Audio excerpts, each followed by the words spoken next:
तो दोस्तों उम्मीद करते हैं आप लोग अच्छे होंगे, अपनी तैयारी में लगे होंगे। चलिए आज हम लोग शुरू करेंगे प्राइमरी का यूनिट 3, जो कि है प्रतिरक्षा और शरीर की रक्षा प्रणाली, जिसमें से टॉप 40 सिलेक्टेड एमसीक्यू हम लोग देखेंगे जो बार बार एग्जाम में पूछे जाते हैं। चलिए भैया, सरकारी नौकरी लेना है तो आपको एक सीट पक्का करनी है। चलिए हम लोग देखेंगे आज का पहला प्रश्न। तो ये है मेरा पहला प्रश्न है मेरा, बी लिम्फोसाइट कहाँ बनते हैं, ये बताना है। बी लिम्फोसाइट कहाँ बनते हैं। जो आज का टॉप 40 प्रश्न है वो बहुत ही इंपॉर्टेंट प्रश्न है, सिलेक्टेड प्रश्न है। चलिए बताएंगे कहाँ बनते हैं। तो इसका राइट आंसर हो जाएगा अस्थि मज्जा, यानी बोन मैरो में बनते हैं बी लिम्फोसाइट। ये है बोन मैरो का फिगर। जो लोग नॉनवेज खाते होंगे उनको तो अच्छे से पता होगा, जो नहीं खाते वो भी देख लेंगे। अगला प्रश्न देखेंगे, सेकेंड नंबर प्रश्न है, एंटीजन क्या है। एंटीजन क्या है बताएंगे। तो एंटीजन क्या है, रोगजनक जीव का प्रोटीन है। एंटीजन क्या है, रोगजनक जीव का प्रोटीन। ऑप्शन ए हो जाएगा। अगला प्रश्न देखेंगे, थर्ड नंबर, इम्यूनोग्लोबिन जी, ध्यान देंगे, किस कार्य में मदद करता है, ध्यान देंगे। इम्यूनोग्लोबिन जी, तो जी जो होता है वो उसको बोलते हैं विषहरण। विषहरण क्यों बोलते हैं, ध्यान से देखेंगे। यहाँ पे हिंट दिया गया है कि इम्यूनोग्लोबिन जी रक्त में सबसे अधिक मात्रा में पाया जाने वाला एंटीबॉडी है। सबसे अधिक मात्रा में बैक्टीरिया, वायरस, टॉक्सिन, विष को निष्क्रिय करता है, इसलिए इसे क्या बोलते हैं, विषहरण। और देखिए क्या लिखा है, संक्रमण के खिलाफ लंबी अवधि की प्रतिरक्षा देता है, प्लेसेंटा के माध्यम से भ्रूण को सुरक्षा प्रदान करता है। देखिए एक ये भी क्वेश्चन बन गया आपको, प्लेसेंटा के माध्यम से भ्रूण को भी सुरक्षा प्रदान कौन करता है, तो इम्यूनोग्लोबिन आईजी, याद रखेंगे जी, इम्यूनोग्लोबिन जी से बोलते हैं आईजी। ठीक है, अगला प्रश्न देखेंगे। नेक्स्ट नंबर प्रश्न है, फोर्थ नंबर है। देखिए आईजीई यानी इम्यूनोग्लोबिन ई किस प्रक्रिया से संबंधित है। यहाँ पर हम जी देखे तभी क्या देख रहे हैं, ई किस प्रक्रिया से संबंधित है बताएंगे। तो ये है एलर्जी के प्रक्रिया से संबंधित हो जाएगा। ऑप्शन ए एलर्जी। फोर्थ नंबर प्रश्न हो गया। फिफ्थ नंबर प्रश्न देखेंगे, फोगोसाइटोसिस किसका कार्य है बताएंगे। फोगोसाइटोसिस किसका कार्य है। चलिए इसका सही जवाब हो जाएगा न्यूट्रोफिल। ऑप्शन बी हो जाएगा, न्यूट्रोफिल इसका कार्य है। अगला प्रश्न देखेंगे, 6 नंबर है, प्रतिरक्षा के कितने प्रकार होते हैं। प्रतिरक्षा के कितने प्रकार होते हैं। देखिए प्रतिरक्षा के 2 प्रकार होते हैं, और कौन कौन होते हैं। एक होता है जन्मजात प्रतिरक्षा, ठीक। दूसरा होता है अर्जित प्रतिरक्षा, जिसे हम लोग एक्वायर्ड इम्यूनिटी बोलते हैं, जिसे हम लोग टीकाकरण लगाते हैं, वो होता है। एक होता है प्राकृतिक, यानी जन्म से ही होता है। तो प्रतिरक्षा कितने प्रकार के होते हैं, तो 2 प्रकार के होते हैं। कौन कौन होते हैं, तो जन्म से होता है, एक होता है एक्वायर्ड यानी अर्जित। अगला प्रश्न देखेंगे 7 नंबर, जन्म से प्राप्त प्रतिरक्षा को क्या कहते हैं। लीजिए जन्म से प्राप्त, तभी तो बोले थे कि प्राकृतिक होना चाहिए, तो क्या होगा, प्राकृतिक प्रतिरक्षा। बहुत बच्चे शिथिल हो गए हैं, एग्जाम नहीं डेट निकल रहा है फॉर्म भरने का, इसीलिए तो उससे चिंता ना होइए, क्योंकि जब डेट निकलेगा बाकी बच्चे पढ़ रहे हैं, अगर आप नहीं पढ़ रहे हैं तो बाकी बच्चे पढ़ रहे हैं, वो आपसे कंपटीशन में आपको राउंड के निकल जाएंगे आगे। ठीक, जैसे भी सरकार नोटिफिकेशन जारी करती है तो क्या पता कितना दिन का टाइम देगा तैयारी करने के लिए आपको। ये कंपटीशन है, कोई बोर्ड एग्जाम तो है नहीं कि सबको पास होना, इसमें एक सीट पक्की करनी है। तो प्लीज़ आप लोग मन तन धन से लगे रहिए, नहीं तो आगे वाले समय में कोई ठीक नहीं है कितना समय मिलेगा, और जो बच्चे तैयारी में लगे हैं वो आपको राउंड देंगे, तो इसलिए लगे रहिएगा। चलिए अगला प्रश्न है, एंटीबॉडी किसके द्वारा बनती है। एंटीबॉडी, तो जो एंटीबॉडी है वो बनती है WBC के द्वारा, यानी व्हाइट ब्लड सेल जिसे हम लोग बोलते हैं, यानी कि हो जाएगा श्वेत रक्त कणिकाएं। अगला प्रश्न देखेंगे हम लोग, 9 नंबर प्रश्न है, शरीर की पहली रक्षा पंक्ति कौन सी है। शरीर की, शरीर में पहली कौन सी हो जाएगा, तो हो जाएगा त्वचा, यही तो आउटर मोस्ट है, सबसे बाहर। कारण किस प्रकार की प्रतिरक्षा प्रदान करता है। बहुत अच्छा प्रश्न है, तो इसका सही जवाब हो जाएगा कृत्रिम और सक्रिय, क्योंकि जो टीकाकरण हो क्या होता है, कृत्रिम होता है, नेचुरल तो होता नहीं, प्राकृतिक बनाया हुआ होता है। तो कृत्रिम हो गया, और क्या होता है सक्रिय। अगर सक्रिय नहीं होगा, एक्टिव नहीं होता, हम लोग थोड़ी टीकाकरण कराएंगे, नहीं कराएंगे टीकाकरण। तो क्या होता है, कृत्रिम और सक्रिय। ऑप्शन बी हो जाएगा। अगला प्रश्न देखेंगे, 11 नंबर है, एंटी सीरम द्वारा दी जाने वाली प्रतिरक्षा क्या कहलाती है। एंटी सीरम द्वारा बताएंगे, तो इसका सही जवाब हो जाएगा कृत्रिम पर क्या होता है, ये निष्क्रिय होता है, बनाया हुआ होता है, और क्या होता है, ये निष्क्रिय होता है, इनएक्टिव होता है। 12 नंबर प्रश्न देखेंगे। बोला गया है कि टी लिम्फोसाइट कहाँ बनते हैं। टी लिम्फोसाइट नाम याद रखेंगे, टी लिम्फोसाइट ये कहाँ बनते हैं, तो ये बनता है थाइमस ग्रंथि में।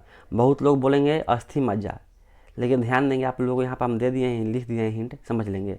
जो टी लिम्फोसाइट का निर्माण जो होता है वो होता है कि यहाँ पे बोन मैरो में होता है, लेकिन इसका परिपक्वन यानी कि मैचुरेशन कहाँ होता है, थाइमस ग्रंथि में। इसलिए इसे क्या बोलते हैं हम लोग, इसको बोलते हैं थाइमस ड्राइव्ड, यानी कि लिम्फोसाइट कहाँ बनता है, थाइमस ग्रंथि में। ऑप्शन ए समझ आ गया। चलिए 13 नंबर प्रश्न देखेंगे। पलीहा का मुख्य कार्य क्या है। पलीहा जिसे हम लोग बोलते हैं एस्पिलिन, इसका मुख्य कार्य क्या है, तो ये होता है ब्लड को शुद्धिकरण करते हैं, यानी रक्त को शुद्धिकरण करना। अगला प्रश्न देखेंगे 14 नंबर। प्रतिरक्षा प्रणाली में मैक्रोफेज का कार्य है, बताएंगे मैक्रोफेज का कार्य है। तो मैक्रोफेज का जो कार्य है वो होता है रोगाणु को निगल जाता है, रोगाणु को निगलना। ऑप्शन बी हो जाएगा। अगला प्रश्न देखेंगे 15। किस विटामिन की कमी से प्रतिरक्षा क्षमता कम हो जाती है, तो इसका सही जवाब हो जाएगा विटामिन ए की कमी से। अगला प्रश्न देखेंगे 16 नंबर है। शरीर का कौन सा तंत्र प्रतिरक्षा प्रदान करता है, बताएंगे कौन सा तंत्र है जो प्रतिरक्षा प्रदान करता है, तो ये होता है लासिका तंत्र। ऑप्शन बी हो जाएगा लासिका तंत्र। अगला प्रश्न देखेंगे। रेबीज वैक्सीन किस प्रकार की प्रतिरक्षा देती है। देखिए ये क्या है, वैक्सीन है और क्या है, रेबीज है। जब कुत्ता काटता है तो हमें लगता है रेबीज वैक्सीन, तो जो वैक्सीन है तो क्या हुआ, ये तो कृत्रिम हुआ ना, और क्या होगा, ये एक्टिव होना चाहिए, यानी सक्रिय होना चाहिए, नहीं तो हम क्यों लगवाएंगे, नहीं लगवाएंगे। तो क्या हो जाएगा ऑप्शन ए कृत्रिम और सक्रिय। अब नेक्स्ट प्रश्न देखेंगे 18 नंबर है। इन्फ्लुएंजा वैक्सीन कितनी बार लगवानी चाहिए, कितनी बार बोला लगवानी चाहिए, तो ये होता है हर साल, कम से कम हर साल एक भी लगवाना चाहिए। ऑप्शन ए हो जाएगा प्रत्येक साल। अगला प्रश्न देखेंगे 19 नंबर। डीपीटी वैक्सीन में पी का प्रतीक है, यानी पी किसका प्रतीक है डीपीटी में, तो पी होता है परट्यूटिस का, डी होता है डिप्थीरिया का, पी होता है परट्यूटिस का, और टी होता है टेटनस का। याद रखेंगे पी फॉर परट्यूटिस। अगला प्रश्न देखेंगे 20 नंबर। कौन सा अंग मेमोरी सेल बनाने में मदद करता है, ध्यान देंगे बहुत इंपॉर्टेंट प्रश्न है, मेमोरी सेल बनाने में मदद करता है, कौन सा अंग है, तो ये होता है स्प्लीन, यानी कि पलीहा। ऑप्शन ए हो जाएगा। अगला प्रश्न देखेंगे 21 नंबर है। संक्रमण के समय शरीर में WB की संख्या बताना है, घटती है कि बढ़ती है कि स्थिर रहती है या समाप्त हो जाती है। जो संक्रमण का समय होता है वो WB की संख्या भी क्या होती है, बढ़ने लगती है। अगला प्रश्न देखेंगे 22 नंबर। किस हार्मोन का असर प्रतिरक्षा पर पड़ता है, हार्मोन बताना है, कौन सा हार्मोन है जो प्रतिरक्षा पर पड़ता है उसका असर, तो होता है कोर्टिसोल, कोर्टिसोल। दोस्तों अगर वीडियो अच्छा लगा हो तो लाइक कर दें, लेकिन ध्यान देंगे कि आपको अगर PDF चाहिए तो मेरे टेलीग्राम चैनल से जुड़ जाएं या व्हाट्सअप चैनल से जुड़ जाएं। व्हाट्सअप चैनल का जो लिंक है वो डिस्क्रिप्शन में दे देंगे वीडियो के, और कमेंट में पिन कर देंगे, तो वहाँ कमेंट खोल के आपको वहाँ से लिंक को टच करके ओपन करके आपको ज्वाइन हो जाना है, ताकि आपको PDF मिल जाए, आगे भविष्य में भी आपको कोई भी हेल्प हो तो हम आपको कर सकते हैं। चलिए देखते हैं नेक्स्ट प्रश्न 23 नंबर। एलर्जी किसके कारण होती है, एलर्जी बताना है। एलर्जी अभी तो हम लोग देखे थे इम्यूनोग्लोबिन ई के कारण होती है एलर्जी, IgE। अगला प्रश्न देखेंगे 24 नंबर। बोला लासिका ग्रंथियाँ कहाँ पाई जाती हैं, जो लासिका ग्रंथि है वो कहाँ पाई जाती है बताना है, तो ये होती है पूरा ऑल बॉडी, यानी पूरे शरीर में पाई जाती है लासिका ग्रंथियाँ। अगला प्रश्न देखेंगे 25 नंबर। मोनोक्लोनल एंटीबॉडी किस में उपयोग होती है, बताएंगे मोनोक्लोनल, तो ये होता है कैंसर उपचार के लिए। ऑप्शन ए हो जाएगा कैंसर उपचार के लिए। अगला प्रश्न देखेंगे 26 नंबर है। MMR वैक्सीन किससे बचाती है, तो MMR का मतलब होता है मम्स मिजल्स रूबेला, तो क्या इसका आंसर हो जाएगा option A, mumps measles rubella, option A. अगला प्रश्न देखेंगे 27 नंबर, इम्यूनोग्लोबिन ए यानी IgA कहाँ पाई जाती है? देखिए कहाँ पाई जाती है पूछा गया है, तो ये होता है लार या तो फिर आंसू में, याद रखेंगे। ए कहाँ पाई जाती है? लार या तो आंसू में। अगला प्रश्न देखेंगे 28 नंबर, प्रतिरक्षा में कम्प्लीमेंट सिस्टम का कार्य क्या है? बताएंगे कम्प्लीमेंट सिस्टम का कार्य क्या है, प्रतिरक्षा में बताना है। तो होता है रोग जनकों का नाश करना, ऑप्शन ए हो जाएगा। 29 नंबर प्रश्न देखेंगे, बोला गया है घाव में पस बनने का कारण है। तो जो घाव में पस बनते हैं वो किसका क्या कारण हो सकता है? बहुत ही इंपॉर्टेंट प्रश्न है, वेरी वेरी इंपॉर्टेंट प्रश्न है। तो ये होता है जो WBC डेथ कर जाता है, यानी कि मृत WBC, जो श्वेत ब्लड होता है, व्हाइट ब्लड सेल, श्वेत रक्त कोशिकाएं, उसके मृत पर होने पर। तो ऑप्शन बी हो जाएगा। 30 नंबर प्रश्न देखेंगे, ये है शरीर की रक्षा में बुखार, सूजन, लालिमा किसका उदाहरण है? बताएंगे किसका उदाहरण है? तो ये है अविशिष्ट प्रतिरक्षा का उदाहरण होता है, अविशिष्ट। 31 नंबर प्रश्न देखेंगे, हेल्पर टी सेल किस रोग में नष्ट हो जाते हैं? बताएंगे जो हेल्पर टी सेल हैं वो किस रोग में नष्ट हो जाते हैं पूरी तरह से? तो ये होता है एड्स में। एड्स में क्या हो जाएगा? नष्ट हो जाते हैं। अगला प्रश्न देखेंगे 32 नंबर, किस कोशिका को बॉडीगार्ड कहा जाता है? बॉडीगार्ड, इसको बोलते हैं न्यूट्रियोफिल्स को, न्यूट्रियोफिल। अगला प्रश्न देखेंगे 33 नंबर, इम्यूनोग्लोबुलिन एम यानी देखिएगा IgM, यानी यहाँ पर इस बार एम की बात किया गया है, इसका मुख्य कार्य क्या है? तो इसका मुख्य कार्य बताएंगे। तो इसका मुख्य कार्य होता है पहली प्रतिरक्षा प्रतिक्रिया देना, पहली प्रतिरक्षा प्रतिक्रिया।